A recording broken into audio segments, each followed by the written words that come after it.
Today I will be talking about public transportation in the city of Chicago and Milan, Italy.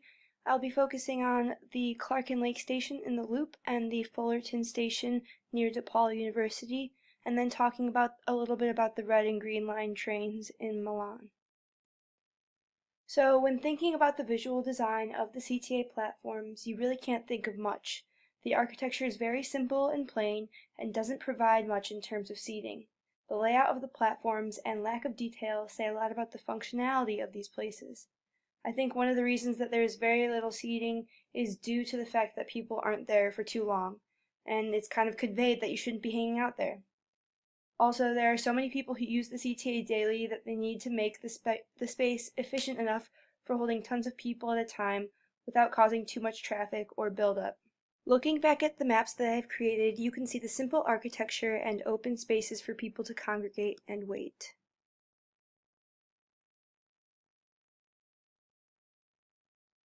And this is the Clark and Lake Station.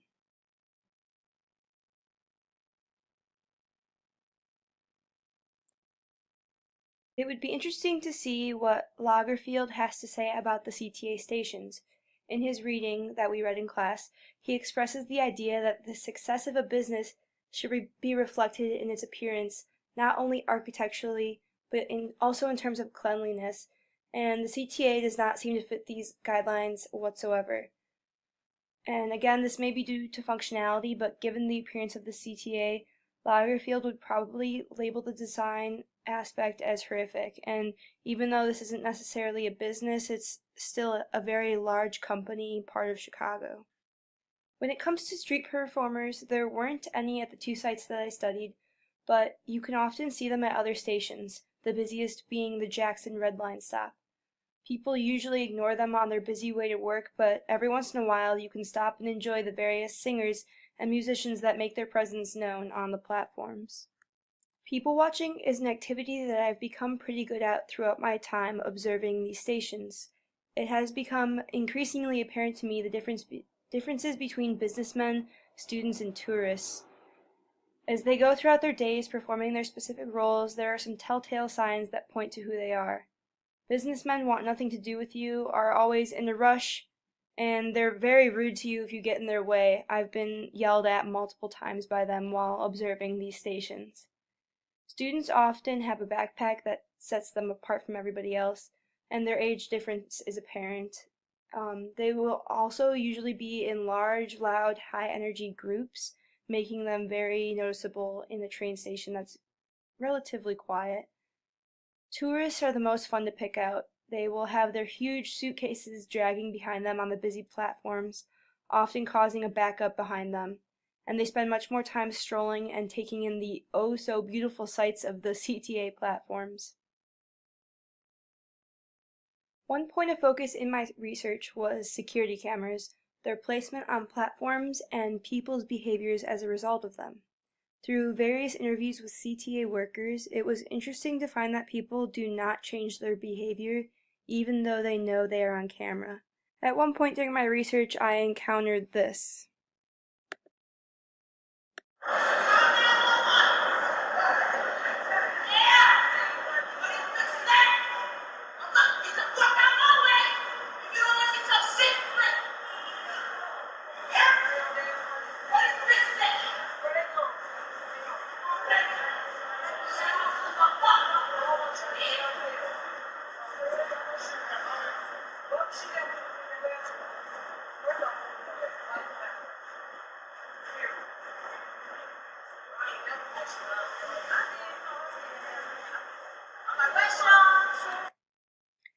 So that was a pretty loud interaction. This girl was getting into a fight with a few other students. They all were students, about teenagers, and that was around 6 p.m. at Clark and Lake on the south platform. That interaction with that girl, well, I didn't interact, but it was kind of scary, so I didn't have the courage to videotape it. I just recorded the sound, obviously. And that clip just kind of shows that people will still act kind of outrageous even though there are cameras present and people present as well. During my interviews with some CTA workers. One worker at Fullerton that said that many people will still act kind of goofy for the cameras to impress their friends, usually while drunk, because it is such a university train station that there's a lot of drunk college kids trying to act goofy. The only thing that the workers said was good about them is that they've been helpful for catching people who have committed crimes, which I guess kind of outweighs everything else when you think about it, but at least they're doing some good for the CTA. Advertisements have become an overwhelming part of the CTA platforms, and more specifically at Clark and Lake. As you can see in this video, there is an overload of ads placed around this station. All of them are for the same company, Peapod. In fact, there are so many, people just kind of ignore them. I usually don't even notice what kind of ads they are, and I didn't even realize that it was Peapod until I really looked at them and made this video. Ignoring them is in part due to what Simmel would call the blasé attitude. You know, in the city we are constantly being bombarded with images and advertisements that if we took in everything we saw, it would be way too much for us to even process. So we all just begin to tune it out and ignore it and only take in what we really need to take in the city. So again, there are a lot of advertisements at Clark and Lake, and this media push in our face kind of increases the blasé attitude for people who are city dwellers and have to see this all the time. And another thing about media usage on train platforms is that there are a lot of cell phones. It would be interesting to see the sound levels at a platform back before smartphones were invented, because now cell phone usage is at an extreme. Every moment people get, they're checking their phones, and they are filling even the smallest moments of boredom with technology. Due to this new wave of technology, our train cars have now fallen silent. I can remember being younger, about 12 years ago, when I was 10 years old, in the year 2006, and I was riding to the train, the Blue Line, into the city, and there were just so many conversations, and I just remember it being a very loud experience. I know for a fact that many people are using their phones to update social media while going about their day. And after a bit of research on Twitter, I found a page called People of the CTA where people they'll use it to post strange and sometimes disturbing content related to people that ride with them on the train. But as you can see in this video, you have a family that they're talking together, but at least 3 individuals out of them were using their phones for the majority of that video because they didn't want to be bored waiting for this train that came not even a few minutes later. The Twitter page called People of the CTA, and this woman doesn't look too pleased here for her morning commute to work.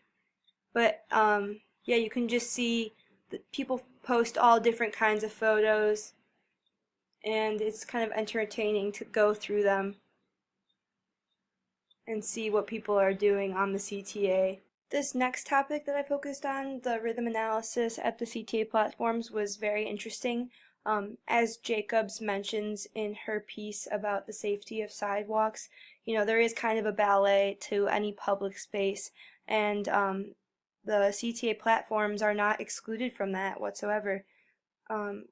Depending on the time of day, there are different flows of people entering and exiting these stations.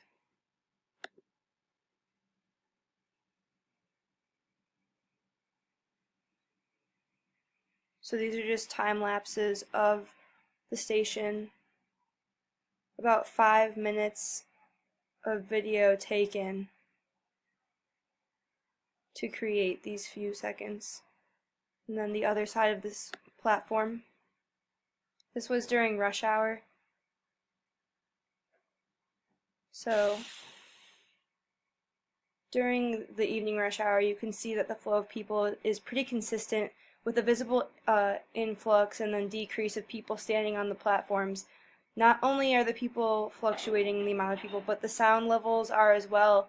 You can't hear it in this video, but during my observation at 1 p.m. on a Thursday afternoon, there was silence at Clark and Lake that was almost eerie, so you'll get from between 1 and 6 a completely different shift. Other times during rush hour, there would be people fighting and yelling at each other or talking loudly to their friends or on the phone. So this is a video of the Fullerton station on a Thursday night around 10 p.m. It's the street level, obviously, but it's kind of interesting to see that there aren't very many people walking around. It was quite a nice night. This was when we had extremely warm weather, and it was just kind of shocking to see that there weren't as many people out. And of course, there are different types of people on certain days and times. Towards the less busy times of the day, which is like midday or midnight, you can find more homeless people. Sometimes there will be sketchy people or criminals. And in the night, there will be, of course, drunks.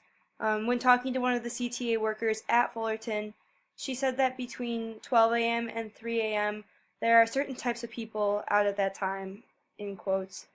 And it would probably be the least safest time of day. Another CTA worker at Clark and Lake told me that the station is the least safest in the early morning hours when there are tons of people commuting, because it makes it extremely easy to get pickpocketed without that person knowing, since there's a lot of contact and shoulders touching and stuff like that. Late night hours are not safe as well. I try not to take the train by myself at night because there aren't as many people around. And I would agree with Jacobs and her argument that for a sidewalk, well, in this case a train platform, to be safe, there must be eyes on it at all times that would call for help if needed, and a continuous flow of people to keep the platform populated would also be a lot safer. Because there is such a drastic cycle of people coming and going, the energy, smells, and sounds differ as well, which changes the vibe of the station. As we read in Macagon's piece, a vibe incorporates all of the senses, our interactions with people, and the emotions associated with both. The vibe at Clark and Lake differs from the one at Fullerton in a few different ways. First of all, Clark seems much more energized and fast-paced, whereas Fullerton is a bit more relaxed and slow. There are many more businessmen at Clark and Lake, more than anything else, and at Fullerton, the majority of people are students going to and from class. Clark and Lake is a completely covered station, and at times it can feel a bit cramped and claustrophobic with all of the people during rush hour specifically, and Fullerton is the opposite, with a more open structure and outdoorsy feeling. Since Clark and Lake is in the loop, it has a more serious worker vibe, whereas Fullerton seems a little bit more laid back, slower paced, and people are just kind of taking their time. In terms of gender roles and gender performances on the CTA platforms or in the trains, I have noticed that women are less likely to take an open seat if men are sitting on either side of it. Overall, women feel uncomfortable being so close to unfamiliar men, and most of the time they're squished together, so a woman will likely take a seat next to another woman, if possible.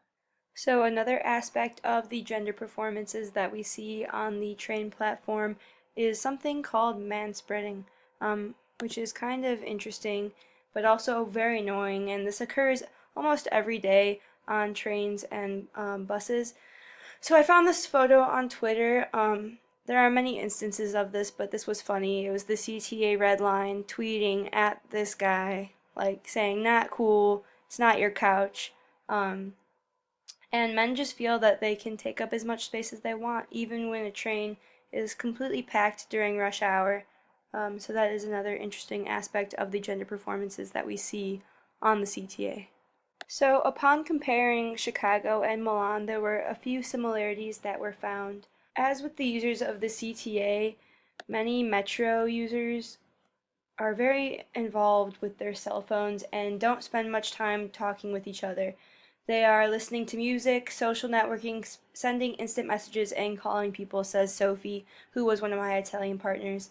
In addition, my partners told me that there are many musicians who perform folk and jazz music asking the riders for money. This is similar to Chicago, but we have less performers on the trains themselves. They're more on the platforms. So the students that I was working with, they were primarily focused on the red and green lines of the metro, and it's interesting because the green line is for students in Milan. It stops at 3 different universities along the way, so it's always packed. Although Chicago doesn't have its own student line, we have multiple university stations, and the trains going to those stations often have tons of students on them.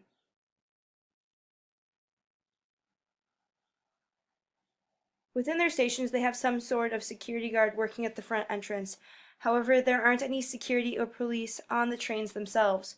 Also, during times of increased people in the stations, there are police that walk around with machine guns, which I have found is quite common in Europe. Chicago is similar with their security and police presence during bigger events and crowded days, but again, we don't have the military walking around with machine guns.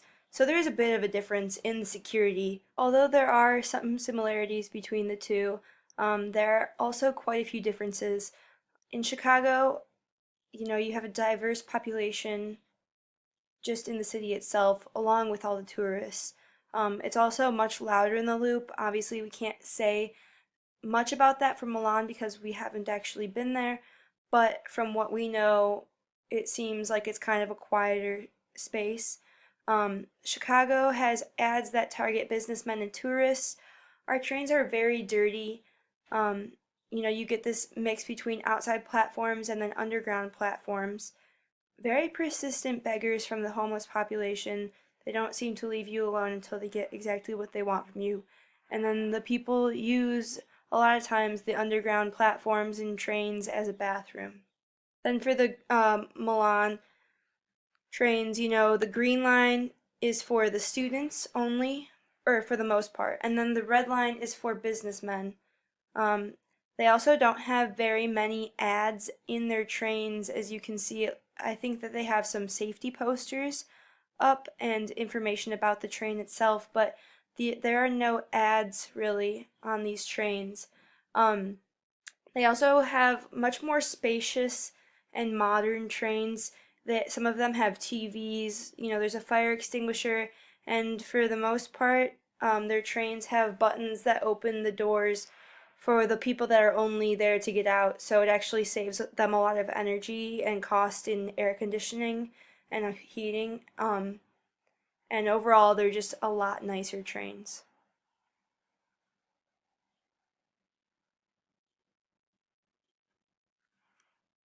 So that about wraps it up for me.